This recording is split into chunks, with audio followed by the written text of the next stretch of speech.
നിങ്ങൾക്ക് ഇപ്രാവശ്യത്തെ ഫിസിക്സ് പരീക്ഷ ടഫായിരുന്നോ?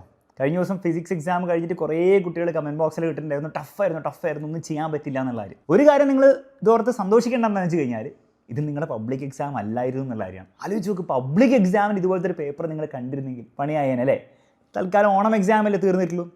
ഇതൊരു നല്ല കാര്യമാണ്. ഇൻ ദ സെൻസ് ഒന്ന് പബ്ലിക് എക്സാം ആയിരുന്നില്ല, മാത്രമല്ല ഇനിയെങ്കിലും മനസ്സിലാക്കണം റിയാലിറ്റി എന്താണെന്ന്. +1 +2 കയറിയ ഒരു കുട്ടിയെ സംബന്ധിച്ചിടത്തോളം ഇതാണ് നിങ്ങളുടെ റിയാലിറ്റി. നിങ്ങളുടെ പബ്ലിക് എക്സാം ഇതുപോലൊരു പേപ്പറാവും. അത് ഫിസിക്സ് തന്നെ അങ്ങനെ ആവണമെന്നില്ല, ചിലപ്പോൾ മാത്സ് ആവാം, ചിലപ്പോൾ കെമിസ്ട്രി, ചിലപ്പോൾ ബയോളജി ആയിരിക്കാം ഈ ഒരു ലെവലുള്ള പേപ്പർ.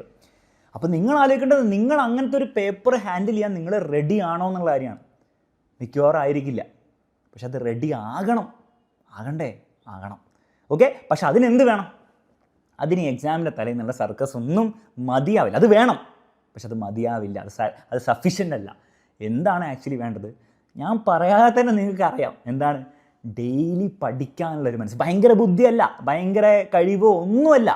ഡെയിലി കൺസിസ്റ്റൻ്റ് ആയിട്ട് ഹാർഡ് വർക്ക് എന്ന് പോലും ഞാൻ പറയില്ല, വർക്ക് ചെയ്താൽ മതി. നിങ്ങൾ വേറെ ഭയങ്കര പണിയൊന്നുമില്ലല്ലോ. ഈ പഠിക്കാൻ മാത്രമല്ല ഒരു പണിയായിട്ടുള്ളൂ. ആ പണി, ആ വർക്കായിട്ടുള്ള പോലെ തന്നെ ചെയ്താൽ മതി. അതൊരിക്കലും ഇൻട്രസ്റ്റിംഗ് ആയിരിക്കില്ല, 100% ബോറിംഗ് ആയിരിക്കും. പക്ഷെ ആ ബോറിംഗ് കാര്യം നിങ്ങൾ കൺസിസ്റ്റൻ്റ് ആയിട്ട് നിങ്ങൾ ചെയ്താൽ എത്ര ടഫായിട്ട് എക്സാം വന്നാലും നിങ്ങൾക്കത് ബുദ്ധിമുട്ടുണ്ടാക്കില്ല. അപ്പോൾ അതിന് വേണ്ടിയിട്ടുള്ള പ്രിപ്പറേഷൻ സ്റ്റാർട്ട് ചെയ്തോളാം. എക്സാമിനറുടെ സഹായം വേണമെങ്കിൽ എക്സാമിനറുടെ വേറെ ബാച്ചും ഈ ബാച്ചിലേക്ക് ജോയിൻ ചെയ്ത് പഠിക്കുക.